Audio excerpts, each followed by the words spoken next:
राज्यसभा के अंदर एनडीए 150 के आंकड़े के पास पहुंच चुका है। एक 164 जो है वहां पर उसको चाहिए। बीजेपी को लगता है ये काम राज्यसभा क्यों साथ आएगा? उसने डीलिमिटेशन का विरोध किया सर। डीएमके सबसे पहले पास पब्लिकली कोई नहीं बोला, लेकिन उनके पूर्व मंत्रियों के हवालों से खबरें छपी हुई हैं जिनको उनको कोट किया गया है कि हम इशू बेस्ड सपोर्ट देने के लिए तैयार हैं। इतना ही नहीं, इशू बेस्ड है ना? यस, नो जिस चीज पे डिलिमिटेशन बिल पे बात किया, डिलिमिटेशन पे यस, इस बिल पर उन्होंने जाएगा ना डीएमके विरोध में।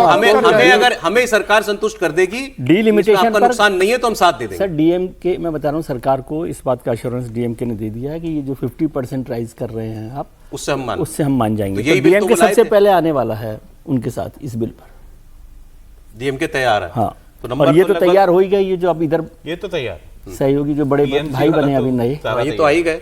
तो राज्यसभा और लोकसभा दोनों में 2/3 मैनेजेबल है बीजेपी के लिए अभी। निश्चित रूप से मुझे लगता है कि तय है कि भारतीय जनता पार्टी अब इस बिल को पास कराने के बहुत करीब पहुंच गई है और मुझे लगता है कि जो उनकी रणनीति होगी वो इसी दिशा की ओर बढ़ रही है। अब बस देखना है कि मानसून सत्र में ही इसको लेकर आते हैं या अगले शीतकालीन सत्र में इसको लेकर आते हैं, ये देखने वाली बात होगी। मुझे लग रहा है कि कोशिश होगी कि इसी सत्र में उसको लेकर आ जाए, क्योंकि बहुत लोकसभा समय के लिए समय नहीं है। 2029 के लोकसभा चुनाव के लिए ज़्यादा समय नहीं बचा है।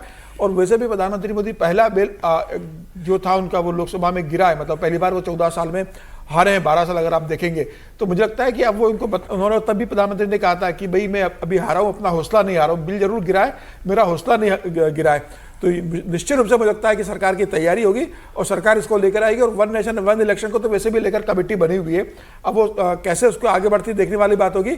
महिला आरक्षण 2029 से सरकार ने जो कहा था प्रधानमंत्री मोदी ने, वो लागू करेगी और ये तय है कि वो बिल पास होगा। 2029 में महिलाओं के लिए 33% आरक्षण के साथ सरकार आगे बढ़ेगी। सर ये काम अभी होने जा रहा है क्या? वन नेशन वन इलेक्शन में तो समस्या नहीं आएगी, लेकिन डिलिमिटेशन के सवाल पर डीएमके के जो रिजर्वेशंस हैं, और रिजर्वेशन नहीं है, डीएमके पूरे साउथ में उसके खिलाफ माहौल बना रही थी।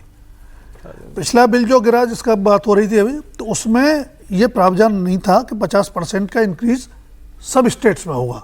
ये अमित शाह ने अपने भाषण में एश्योरेंस दी थी और कहा था कि 1 घंटे का समय मिले तो हम इसको बिल में लिख के दे देंगे। तो डीएमके डिलिमिटेशन के सवाल पर एकदम यू टर्न ले लेगी, मुझे लगता है वो उसकी अपनी राजनीति के लिए थोड़ा सा मुश्किल होगा।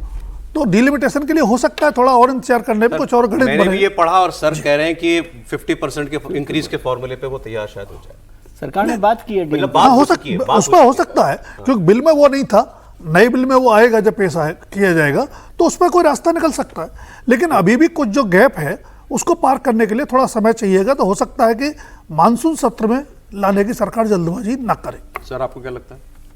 नहीं, लाने की तैयारी कर रही है और उसमें जो आपने नंबर बताया वो तो ठीक है, लेकिन number 2/3 of the present members of the house है ना, वॉकआउट भी तो कर तो उसको भी तो कर सकते हैं। तो ध्यान रखिए, ये सही बात है, ये सोचने लगे बता रहे हैं बात। वो ये बिल कॉन्स्टिट्यूशनल अमेंडमेंट बिल के लिए स्पेशल मेजोरिटी की जरूरत है। Special majority, simple majority, 2/3 majority और स्पेशल मेजोरिटी, तीनों अलग किस्म की हैं। स्पेशल मेजोरिटी में 2/3 तो चाहिए ही, लेकिन हाउस की टोटल स्ट्रेंथ के आधे लोग प्रेजेंट होने चाहिए। हाँ, मतलब मिनिमम वो हो, लेकिन प्रेजेंट मेंबर्स जो है वो उसके 2/3 मतलब ये नहीं है कि 100 लोग रह जाए और उसका 2/3 हो। तो बहुत से लोग अगर अंतरात्मा को सुन के गैर हाजिर हो जाए तो काम हो जाएगा। सर सारे एमपीज की अंतरात्मा हमेशा जगी रहती है। सही बात। डीएमके वॉकआउट करेगा सर। डीएमके अपना सेब बचाने के लिए वॉकआउट कर जाएगा, फीस बचाने के लिए। शिवसेना वाली बात और सरकार को सड़ कर दे। शिवसेना वाली बात कहां से? बिल पास कराने की है ना, कैसे पास कराना है वो इम्पोर्टेंट। बात ये हो रही थी कि क्या डीएमके समर्थन कर सकता है। तो जिस तरह से तमिलनाडु में उन्होंने काले झंडे लेकर जिस तरह से इसका विरोध किया था, उनके लिए इसका समर्थन करना मुश्किल है। वॉकआउट कर जाएगा अरेंजमेंट बिल पास कराने की अलग बात, सरकार को बिल पास कराना है। शिवसेना की बात कहां से चल पड़ी? शिवसेना समर्थन दे रही है इसको, अब दे रही है, कंफर्म हो गया, शिवसेना समर्थन देगी। अब शिवसेना अब कांग्रेस से भी बाहर होने की स्थिति में, इंडिया गठबंधन से। और खबर यह है कि अगले लोकसभा चुनाव और विधानसभा के चुनाव में महाराष्ट्र में नए राजनीतिक समीकरण बनेंगे।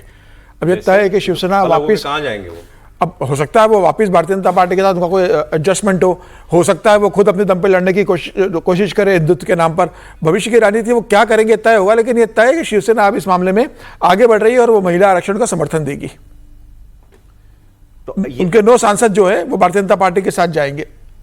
तो और आपकी जानकारी क्या है, ये काम मानसून सेशन में हो सकता है? बिल्कुल हो सकता है, इस पर तैयारी शुरू कर दी अमित शाह जी ने। और लास्ट वीक में मानसून सेशन का लास्ट वीक में लगेगा ना, डिलिमिटेशन में टाइम, मानसून सेशन का लास्ट वीक में सरकार इसको लेकर आएगी और सरकार इसको पास कराएगी। और ये सब जो हो रहा है इतनी तेजी से जो घटनाक्रम घट रहे हैं वो उसी के लिए घट रहे हैं कि मानसून सेशन के पहले सारे हो जाए, और अभी तो जुलाई में शुरू हो जाएगा 20 तारीख के करीब। इसका इलेक्शन 850 सांसद बिल्कुल बिल्कुल।